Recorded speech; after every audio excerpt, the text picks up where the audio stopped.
1 2 1 2 1 2 1 2.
Hello, hello.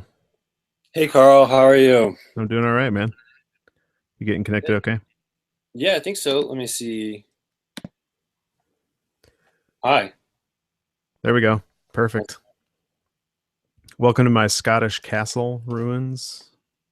Is that a real place? It doesn't feel like that's a real place. It's my window. It's outside my window. I I believe that. I It's believe you. it's actually downtown Detroit. It's actually Okay. what it looks like. Is that where you're serving these days? Where are you serving? Yeah, my wife and I live in downtown Detroit. We're in Southwest, which is like the Hispanic part of town.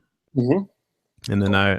my office is at Metropolitan Church, is kind of a midtown church. It's got a good arts kind of background, from big organ to a new jazz series, and it's a good place. I grew up there. I've never been to Detroit actually, but I've played in Lansing. Is that the college town that's near? Yeah, Not too far yeah, from. Yeah. yeah. My wife went to med school, so she was listening to Josh Davis years before he was up on The Voice, that kind of stuff. Okay. Cool. Good Cool. Northern Michigan music scene, actually. Cool people. All right. Yeah, yeah.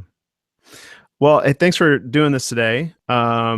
This Yeah. is part of the reason why we wanted to talk with you is because we're trying to figure out how young people's ministries, we've done a lot of like Bible studies and mission trips, Mhm. but we're trying to figure out how we can be supportive of young people as like artistic participants in the life of the church.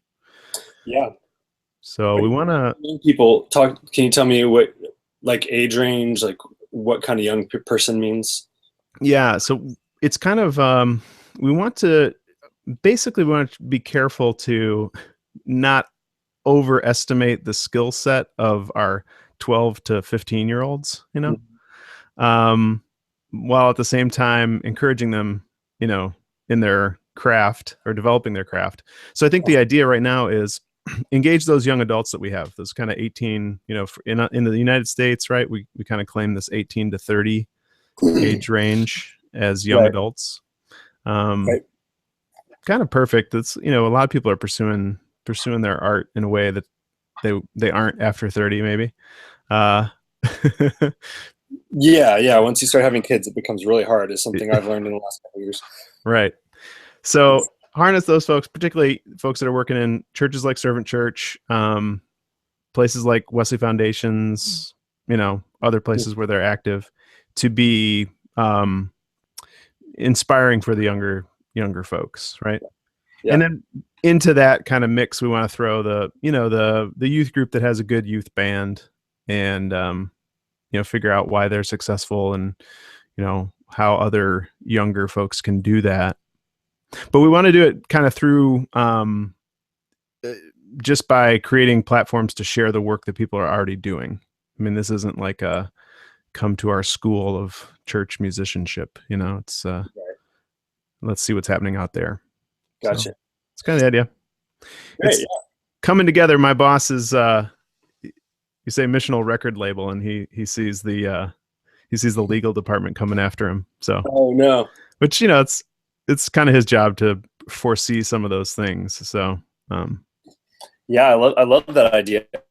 We've been the General Wolves have been running into some of those issues. I'm sorry, I'm getting situated here. Oh, yeah, Yeah, the General Wolves have been running into some of those issues because we have a pretty large catalog of MP3s out there. Mm-hmm. Most through Bandcamp, which basically you can distribute and sell like kind of on your own. But Yeah. a lot of people are like, "Hey, put it on iTunes, put it on Spotify or whatever," and we want to listen to it. But a lot of the songs, we try to only do songs that we have the rights to, Mm-hmm. like on Sundays, or we try not to do any like CCLI stuff.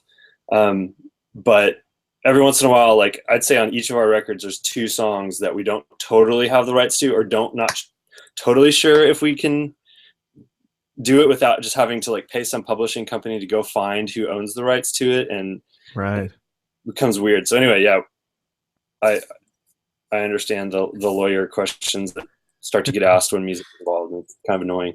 Yeah, well, and apparently I was talking Mike Ratliff. You've met Mike when we were maybe down there for the young adult thing a number of years ago. Yeah. One of the things about him working in Nashville is that he knows people that are working down at Sony, Oh, right, youth right, that used to be in his youth group or something like that. right.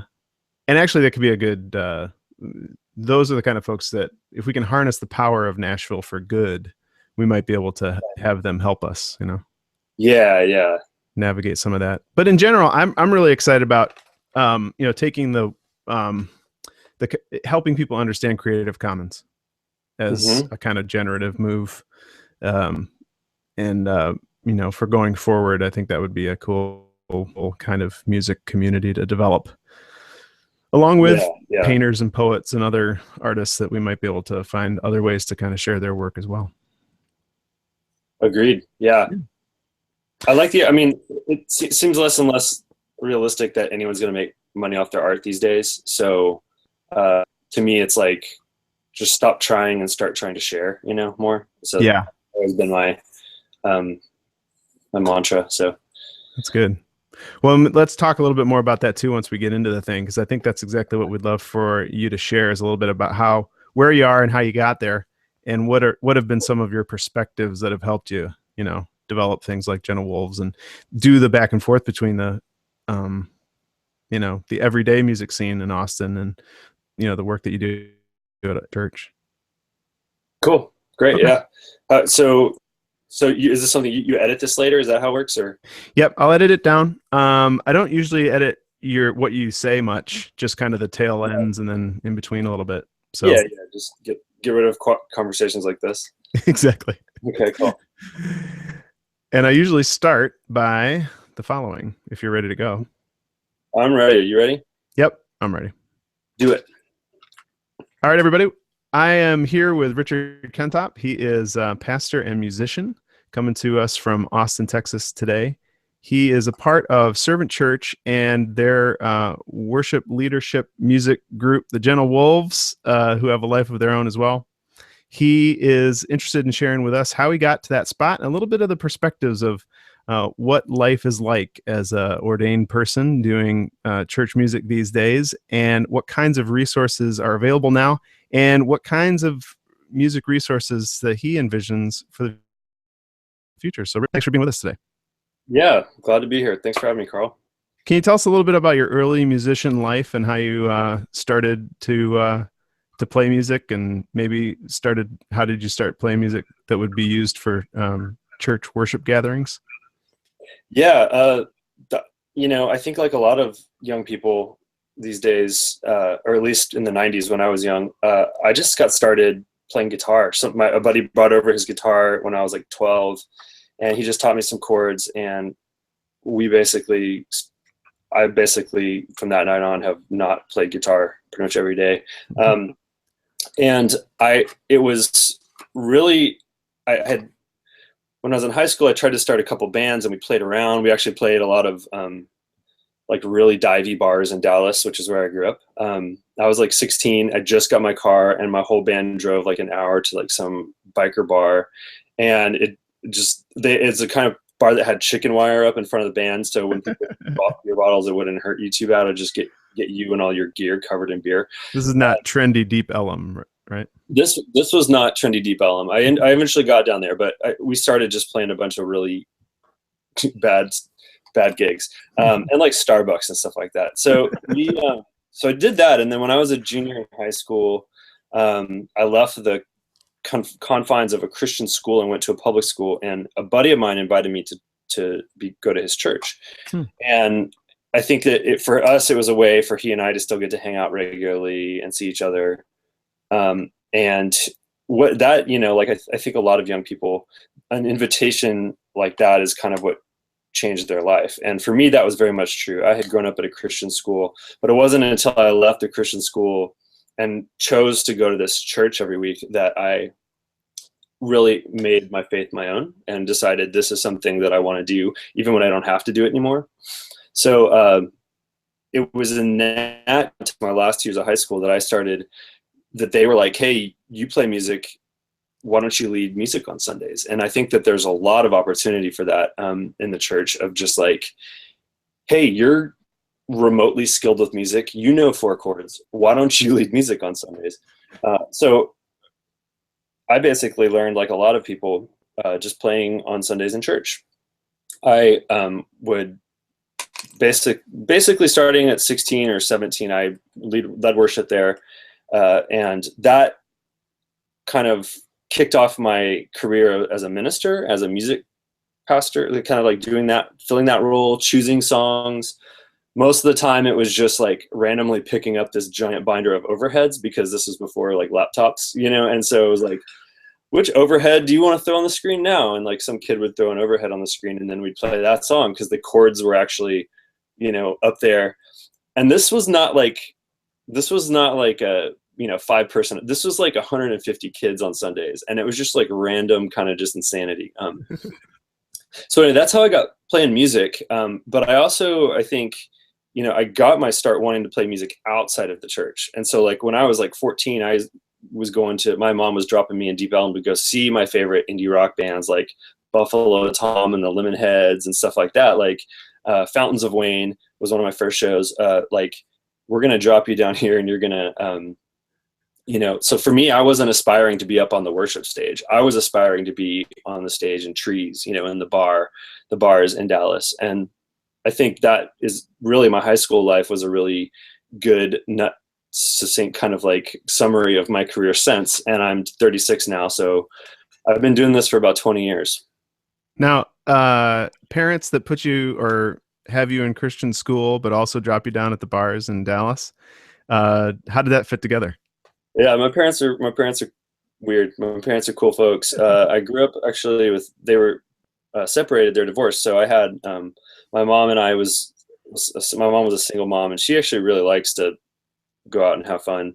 And so I think the first show I ever went to was Buffalo Tom in like 1994. And she took me to I had this picture in my head, as a kid growing up in a Baptist school, a Southern Baptist school. I had this idea that like I would go down there and there'd be Satan worshipers all around me, and there'd be like pictures on the wall and like dead chickens and blood dripping down. And I got there and it was just like, what probably adults know is just kind of a divey bar, and actually it was probably a pretty decently nice bar compared to a lot of the bars I've been going to for my life. But, and like there's just like a bunch of like 20 somethings, like a bunch of college students, because they were a big college rock band back then. And I looked around and my mom like bought a ticket, it was like $20 or whatever. And she walked in and she was like, yeah, I think you're fine here. I'm going to be at the bar down the street, some wine bar or whatever. So she just left. She like told the bouncer on the way out. She was like, hey, that's my son. This is his first show. Like if he gets in trouble, I'm 2 doors down. That was it. And so from that point on, she was like, I'm not worried about you going down to that, at least to that venue. Sure. But, like kind of the sheltered, I wasn't super sheltered, but that kind of, I feel like growing up in the church can do that to you if you're not careful. Oh yeah, no, I remember very vividly coming out of a real, like, I never went to a Christian school, but I was always very involved in youth. It was the Rocky V movie that I think I left before seeing the whole thing, because I was pretty sure I wasn't supposed to be there as a Christian youth. I'm not even want to see what happens. Which one is that? Which like nemesis is that? Is that? It opens with him in the shower. I knew I was in the wrong place at the time. Yeah. Oh, cool, man. So at what point? So you're playing some music out of the old overhead projector binder. What kinds of songs are they? And was there a moment when you started to feel like there needed to be other songs that you were playing? Yeah, I mean that great question. Yeah, so we're like those were all the standards. That was Lord, I lift your name on high. Lord, you are more precious than silver. Uh, you know what that whole kind of like 90 kind of what I think a lot of people see as the heyday of Christian like worship, like praise and worship. Mm-hmm. Yeah, and it's like I wasn't super familiar with a lot of that, so I just kind of like went with it. But it it was in I graduated from school and moved to Austin, of course. As a musician, that was pretty much the only place to move then. Went to University of Texas, and there I helped start several churches. I was part of a church called Gateway very early on that is now like a mega church up in North Austin.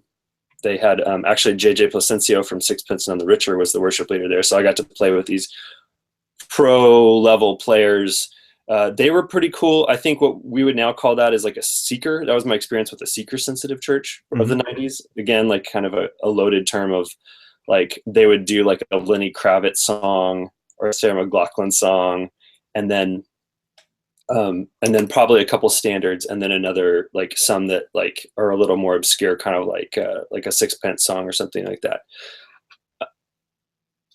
And I think to me, like I just never really connected to the whole like praise and worship vocabulary. Like that was never, even in high school. I kind of was like, yeah, these songs kind of suck. It's like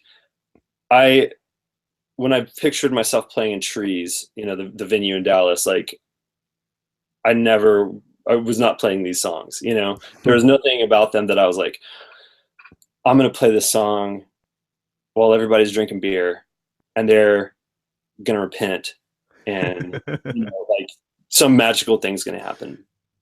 I knew that wasn't the case, and I knew that you kind of had to dumb down I felt like that. I want to say this in a way that doesn't make me seem better. I'm not trying to say that music isn't good or helpful for a lot of people. I knew for the people that I was called to reach and the ones that I wanted to connect with, and the ones I already did connect with, honestly, just as friends, this music would not make sense. It was almost like a hidden kind of side of me. It's like, oh yeah, I'm in that band that played at that bar with the chicken wire. But like, don't let those guys know that I'm in this band too at church. So I think I was always looking for a way to expand like what musically, artistically would help me connect to God. And it was very rarely like the big, what worked for a lot of people. And not trying to dismiss that, but I think that when you start dealing with creatives, artists, the standard quo doesn't really work in a lot of ways. God doesn't deal with everybody the same way. And that's especially true when you talk about eccentric people, So yeah, I think as I grew, do you want me to tell you how I kind of came into a new? Yeah. Do you have a moment where do you have the first song that you wrote? What the process was like? Like church song or like just song I wrote? Either way, maybe. Yeah. What was the first one regardless? The first song I wrote, I probably have it on a cassette somewhere around here, was just like a song, basically me trying to write like a Smashing Pumpkins song. And I recorded it on this 2 cassette deck through the karaoke input.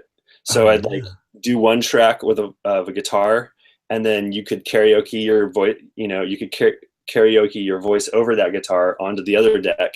Then you take this tape out and switch this tape here, and then you could do another track with all 4 or whatever. And you keep doing this until you've got this like layered, completely unmixed, like you couldn't do any post-production, obviously, song. And it wasn't a great song, but that was probably back in those days in high school when I was like really trying to just like be creative, and it sounded a lot more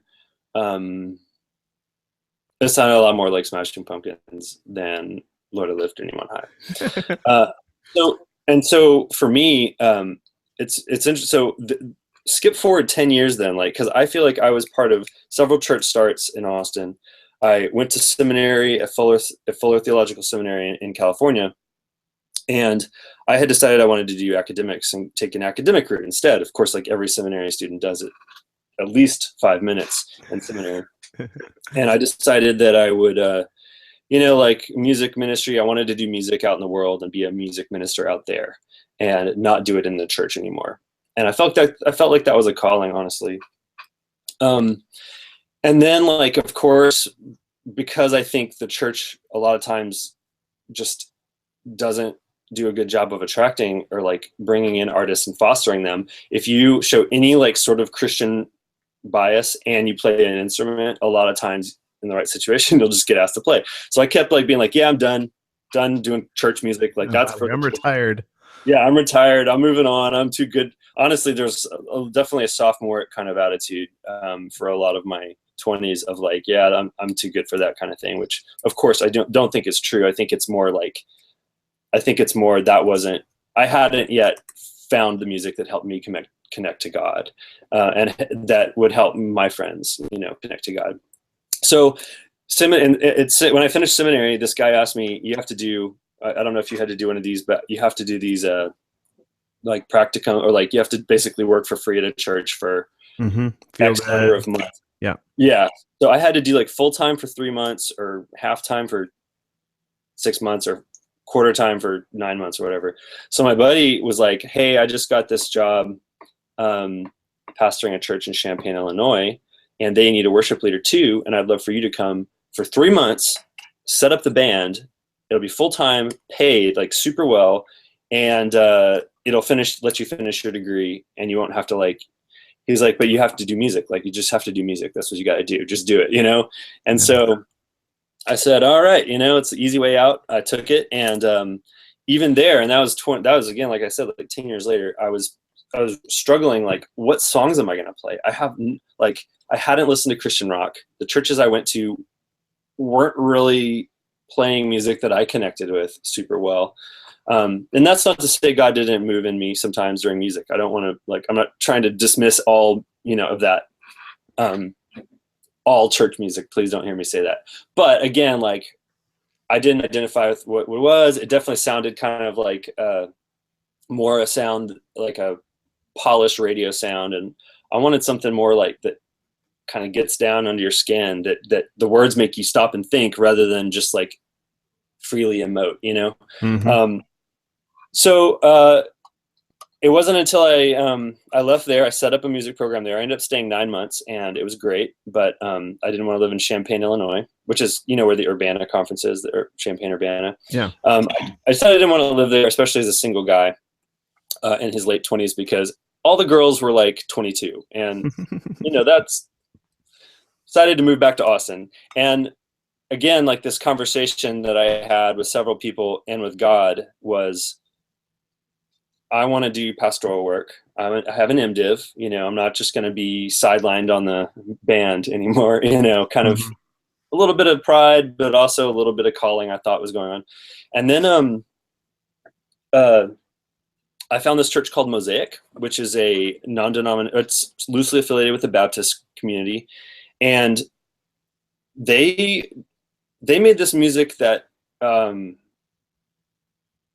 was like, yeah, like, I don't know if you've had that experience or that moment where like you walk into a room where you don't know anybody, and then all of a sudden you see your group of friends in the corner. You're like, oh, good, look, everybody's here. That's how I felt when I went there and wanted to sing, and had really emotional experiences, had really intellectual like engagement with the music. And fast forward, that was in 2008. Fast forward a couple of years, that music pastor ended up leaving, and I ended up taking over for him. Of course, again, like I said, if you have a hammer and everybody has nails, they want you to hammer their nails. So I was like, yeah, I mean, it's a part-time gig. I needed money at the time, so I was like, sure, yeah, I'll do that. And I think the best part about that, and that guy's name is Seth Woods. He's incredible, musician. He's a good friend of mine. The cool thing about Seth, and I think what made him really good at connecting with me and a lot of the people that went to this church called Mosaic, it was like the first emergent church here in Austin.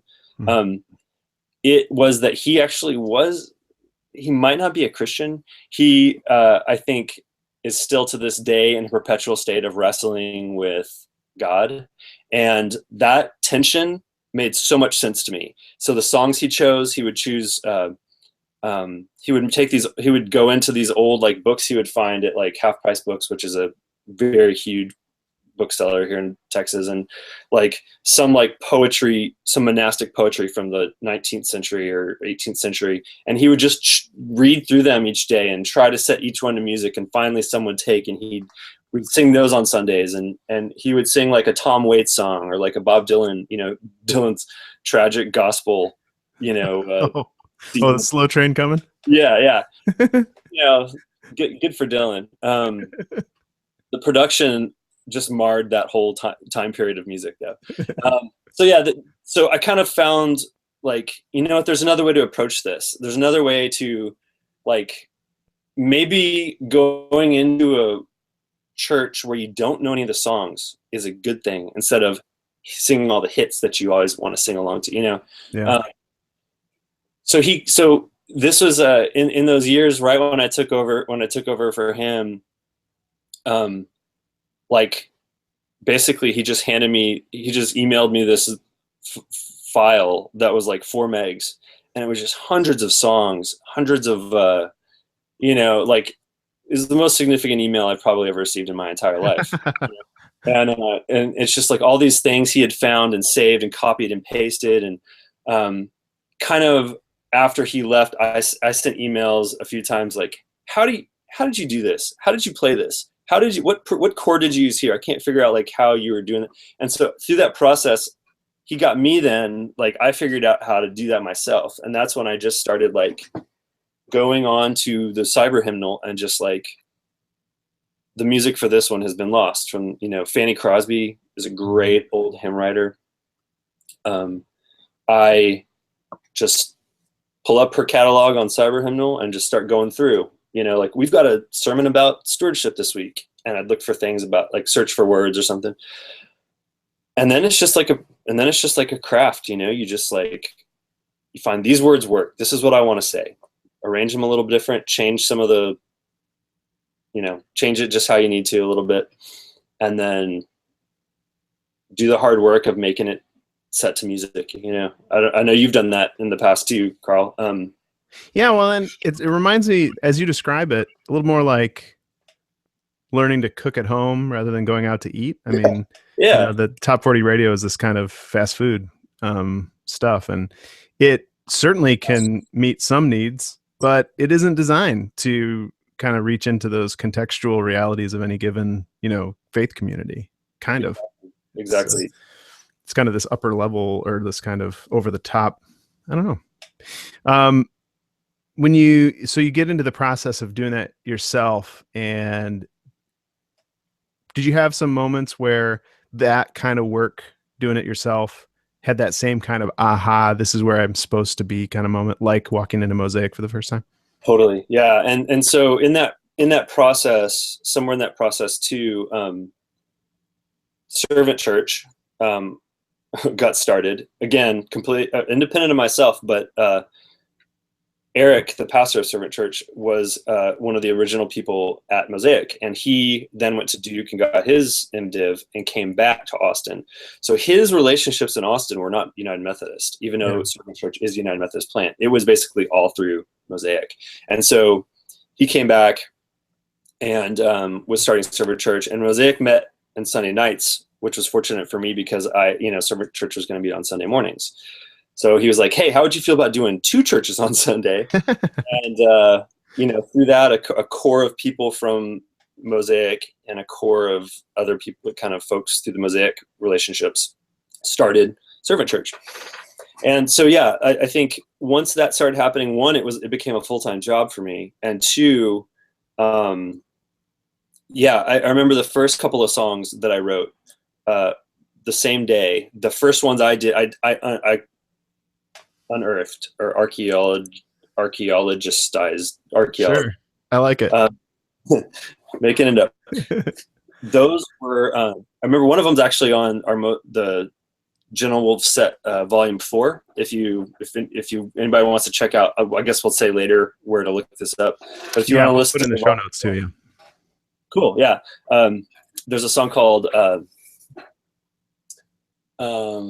Zion Founded on the Mountains, and it's one. The recording's a lot of fun, and it has like our whole like a 20-person choir that I threw together for one night to record. Nice. And it's really fun. And that was like, I think this first or second song I did in this manner.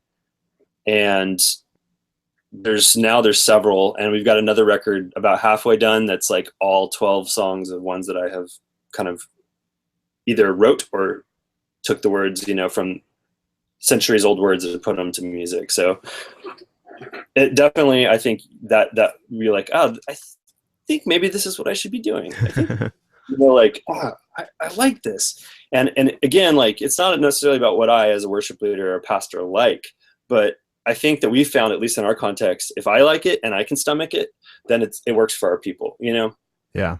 People connect with it. We have a lot of people who either fell away from church or have never been to church checking us out. I have musicians from all over the music scene come play with us, sometimes because I'll pay them like $50 and buy them lunch, or some of them just like come because it's like, musicians love to play. So Sure. Yeah, musicians probably play lots of stuff that they aren't familiar with, whether it's just a different style or whatever. And plus, if they get lunch, that's great. Yeah, and I think our music doesn't sound like worship music. I mean, you've heard me play enough, probably more than you want to. You have to know that it's less. It's not super like churchy, so you don't have to use those warm pads on the keyboard. The drummer can actually hit. A lot of it is very kind of alt country, kind of the Austin standard, and so a lot of it actually is really familiar. One story recently that's just makes me cry is one of my buddies. I got this guitar gig playing guitar for a friend of mine's band, his country band, and the bass player, this guy Phil, who is kind of famous in his own right, great musician, was a was in rehearsal one time. And he's like, "Richard, I hear you do music on Sundays. Like, that's your job?" And I was like, "Yeah, that's my job." And he's like, "I grew up playing music." He's like, and then I joined Bone Thugs and Harmony. I'm like, whoa, what? and he's been around, and he's a really cool dude. And so he started coming. The first, he was a pro musician at the time. So first time I had him play, I said, "Hey, bring your." He plays pedal steel. He's like, "I've always had this dream of playing pedal steel in church, but I grew up Church of Christ, so they never let me play anything." Oh, they weren't allowed. Yeah. Right. So he, this is a couple years ago, a couple Novembers ago, I was like, "Dude, I will pay you $50 to haul your pedal steel up to church and play with us." And it worked perfectly. It sounded great, and he loved it. He had a great time. He knew some of the other players in the band, from outside church, and he after a while, the first few times I paid him, and then after a while, he just stopped. I just stopped paying him. He just was like. And then he ended up taking a gig in Portland and moved last year. But he basically said, like, "This is my church home." And it was to the point where he was like such a part of the community. He'd been coming to a small group. When he left, we it was the kind of thing where you bring him up and pray for him. Like, it was like ascending. And it's so cool because he hadn't been part of, he said that this was his first church home since the church he grew up in. And he's older than I am. So it was pretty awesome. He it's just kind of those things where you see like music, art in general, but music and relationships. Music is a relationship. That's one thing I always say. And like that relationship, I feel like allowed Phil a new kind of fresh relationship with God that he could understand and he hadn't had as an adult. So I love it. Do you think there's a way, sometimes the church envisions a few ways that we reach out into the community, right? One is mission work, which, depending on how you do it, can cause some real power imbalances, We're the good people that are coming to help you, the less well-off people, et cetera, et cetera.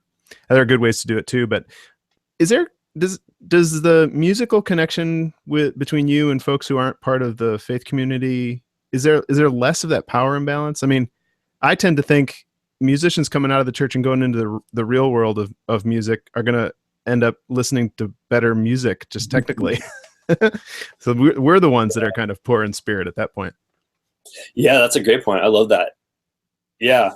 I mean, I think it just, if you've spent your whole life playing church and music in the church, which I think musicians should do, should give their time, give their time to the community. But if that's all you've done, I think you're right. I think they're not gonna have the relationships. They're not gonna have the palate to really understand what's going on around them musically.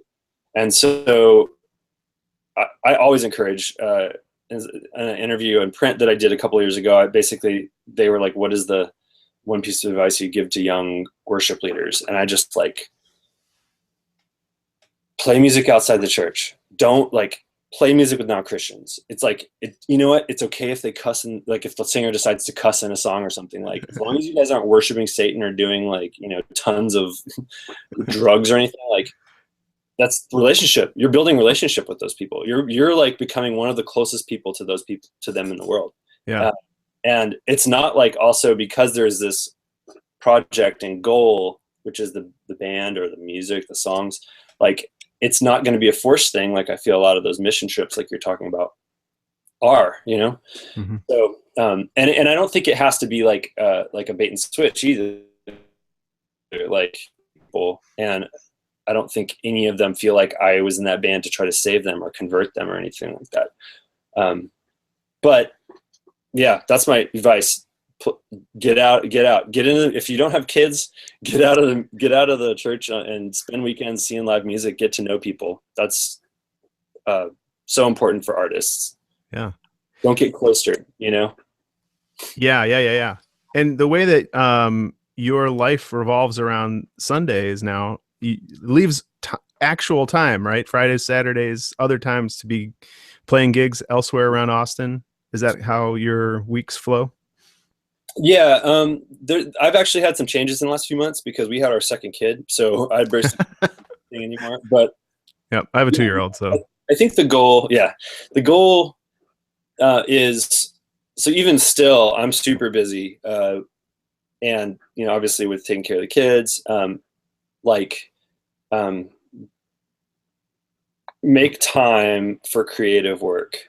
Mm-hmm. And I try to do at least an hour or two a week of actual creative sitting down and working on stuff. And then I set aside 2 hours a week for working with my band called Scenery. It's not a Christian band.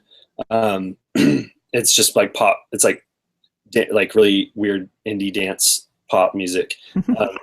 And it's not, there's no ulterior motive there but to play music and be creative and enjoy my friends.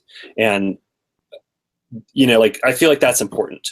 And if you and this is something I'm struggling with, I'm sure you've dealt with over the last couple of years too, is even as an adult,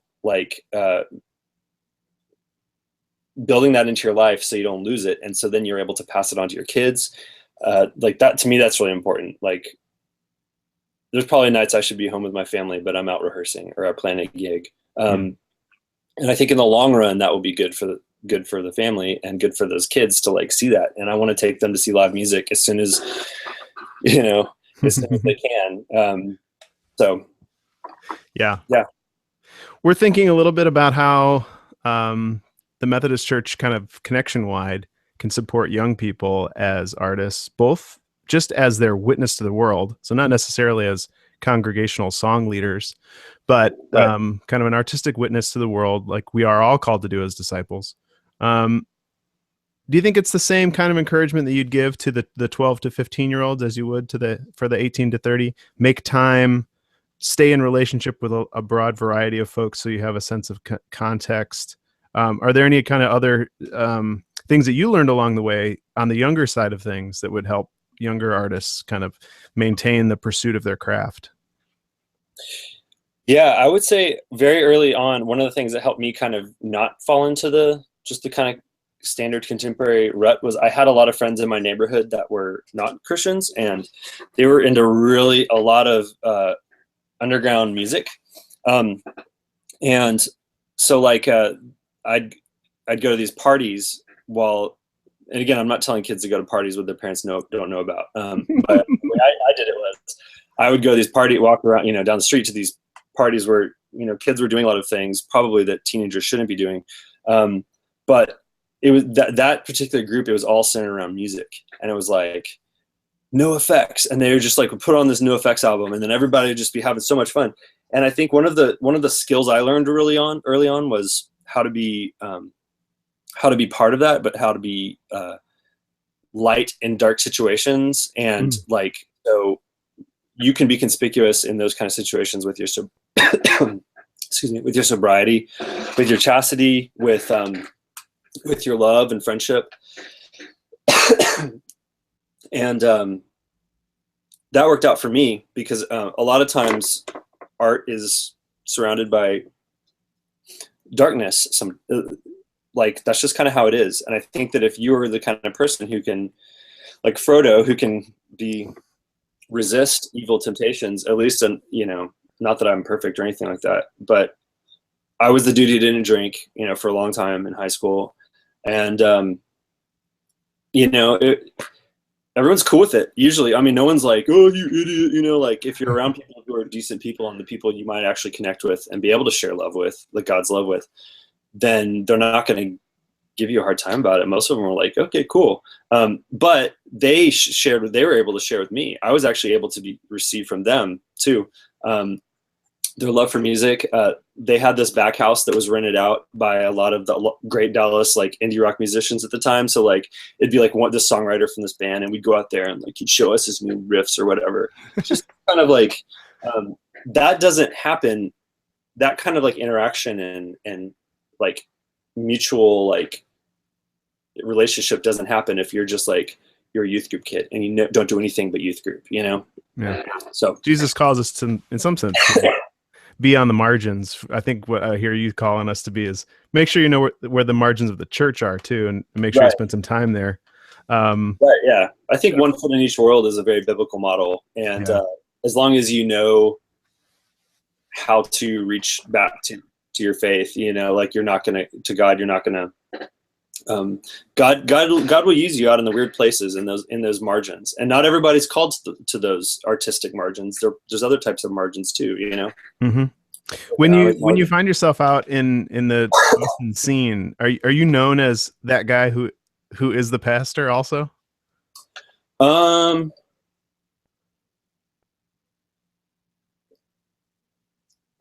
don't know. Yeah. I think at this point I've been around for long enough that I think I've done enough outside of the church that people probably might associate me as much with that as with the general wolves. Yeah. But there's definitely rooms where that's true. Yeah. And I don't have a problem with it. But this sounds like the relationships you've built have gotten beyond some of that labeling that we tend to do between in and out of the church or in and out of the rock scene or whatever, that people know Richard. And so you're just Richard, and it's complex and good and all of that. Yeah, exactly. Yeah. I think that's another thing I think that might be helpful to say here is like, I remember very clearly a moment when I was like 25. I was living in LA going to Sip Fuller, and there was got asked to play guitar in this really cool band. Like they were like about to sign a record deal. They're super hip, playing these really fun shows. And it was really dark. There's that world, there's a lot of drugs. And, but I kind of was like, yeah, I think I might want to do this. I think it might be fun to just do this for a night a week, And there were like, after I like had rehearsed a few times with those guys, they like this moment where the drummer called me, and I was just like, oh, he's calling me. I wonder what's going on. I wonder, am I missing rehearsal right now? He was just like, hey, dude, you want to go get dinner?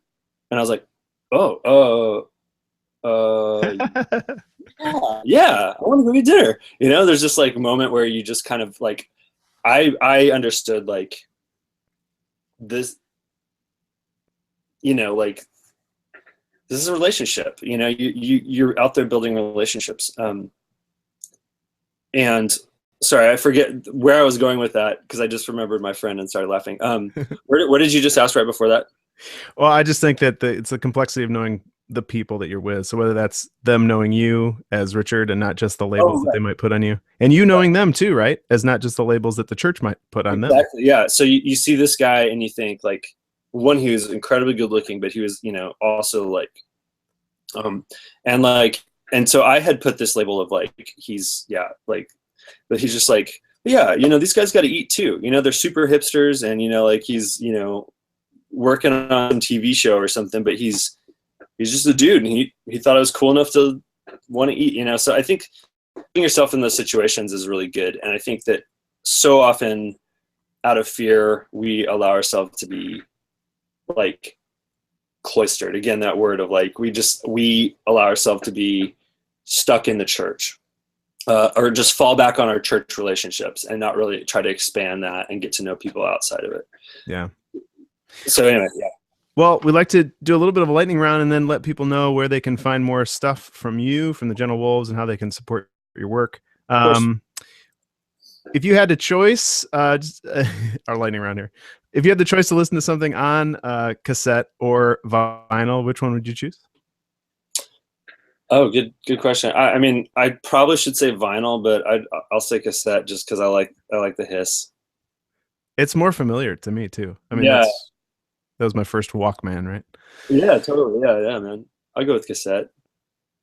What's the last track that you listened to by some other artist that you really dug, that you just couldn't help yourself, started dancing? I really like, pretty much this whole summer I've been listening to The Sea and Cake. I don't know if you've ever heard them.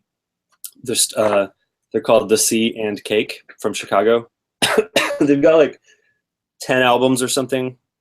Every one of them is almost indistinguishable from the next, but every one of them is awesome. Like every song sounds exactly the same, but that song is awesome. It's a really good song. So I love Sea and Cake. Yeah, that's my summer jam. That's jam. What's that one 90s praise and worship song that's just like Thanksgiving dinner? It's your secret pleasure that you actually love it when it comes on. Yeah.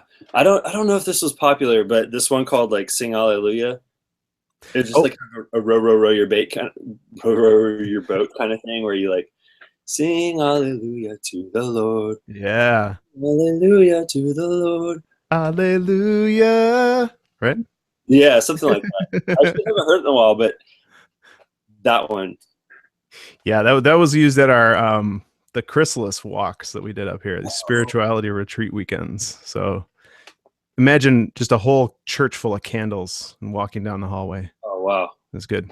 Yeah, I don't know. Is that like a '90s jam? That's when I was approached with it. Yeah, absolutely, and that's when I learned it too. And I think partly because it maybe only has 2 chords, something like that. Yeah, it's like an E minor and a C or something. And lastly, what's one kind of secular song with air quotes that really deserves a theological reading, or that you've gained great theological insight from? Yeah, pretty much any Tom Waits song. Come on, the one that I've had in my head the last, and then we actually have sung at Servant Churches, "Come On Up to the House" by Tom Waits. Mm-hmm. I don't know if you're familiar with that one. Yeah. So it's so good. I cry pretty much every time we sing it. Man, it's such a Rorschach. It can mean so many things to so many different people. But I think if you are in a context of worship, the Rorschach, God can use, the Holy Spirit can basically show you what the Spirit wants to show you in those kind of songs. Yeah. Well, it's interesting. It's different language, but the psalmist does that too, right? I mean, the enemies in the lament psalms are somewhat vague. I mean, you have to bring something to those as well. Yeah. I mean, I think it's all pretty vague. I mean, that's a great point. Yeah, Tom Waits, basically, that guy's just like a prophet to me. Yeah, I love that guy. I love his music. Well, Richard, if people are looking for some more information about the work that you're doing and the groups that you're with, where can they find that? Yeah, most of it can be found on my website, richardkentopp.com. It's really fancy. That you can get links to all of it there. The Gentle Wolves is my worship band with my friends from here in Austin, and my rock group is called Scenery. I also noticed on the website that, like your friend that sent you that important email, the Richard Kentopp songbook is there. Yeah. Our Servant Church's whole songbook, again with the open source. You can download any of our songs or recordings for free from Bandcamp, and you can download the chord charts to go with it. All of it's fair game. Find it there, and it avoids some of the complications of places like, paying Steve Jobs or Tim Cook a bunch of money for your music. And is there kind of a parting suggestion that you'd make? What's one other band that everybody should check out? Geez, my buddy is in a band. My friend Mike Kinsella from Chicago is in a band called Owen. It's like his solo project. He just released a new album last Friday that was recorded at the place where Bon Iver did, the infamous record that he kind of recorded in this cabin by himself. He did it basically with Bon Iver's band as his backing band, and it's amazing. So check it out. It's called, I forget what it's called, but it's the most recent Owen album.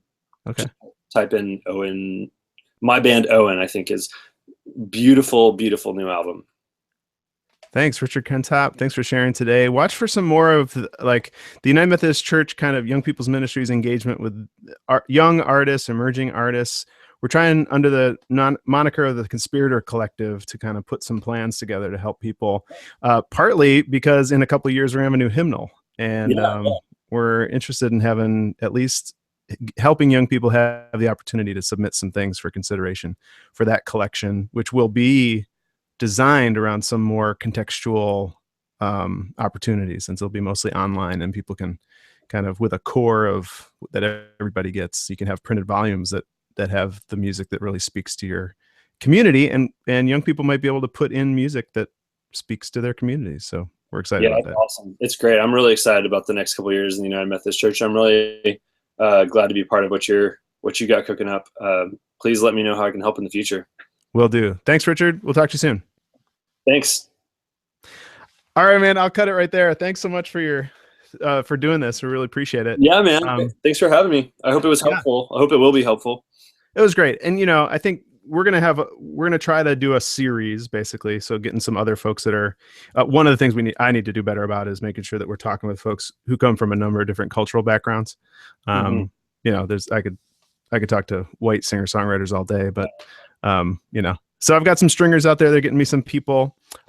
We've got a follow-up episode to a conversation on racism that we just did in Dallas. So I'm editing that one right now. So I think that this one will go up next, which will either be in like a week or 3, the way that we've got the schedule going. But I'll send you a link to make sure that you see it. And yeah. You know what? I was gonna, man. Sorry, I got so rambly. I got away from what I was gonna say. But one of the things I was gonna mention was, we need to be able to sing lament on Sundays, and in direct response to kind of what happened in Dallas, and everything, because that's where I'm from. I wrote this song in 2 hours and recorded it and put it out there, and it got shared tons. And we did it on Sunday, and I think the reason was just people, modern praise and worship doesn't have a great vocabulary for lamenting, and just letting God know when stuff sucks. Not that God doesn't know, but it's helpful to bring that to God rather than take it towards other people. Yeah. So anyway, I've found young people really appreciate that. So can I grab that, put it at the end of the episode? Do it. Okay. Do it. Just richardkentopp.com. Is it there? Can I find it? Oh, sorry. Yeah. You like the actual track. Yeah. Would that be all right? Yeah, totally. It's called, let me just check the website. I think it's the most recent post. Put it up a couple weeks ago. Yeah. Oh Lord, our words don't work anymore. Is on there. That'd be great. It was a good conversation. We were actually there the day that the original the organizers of the original march were doing a follow-up silent march.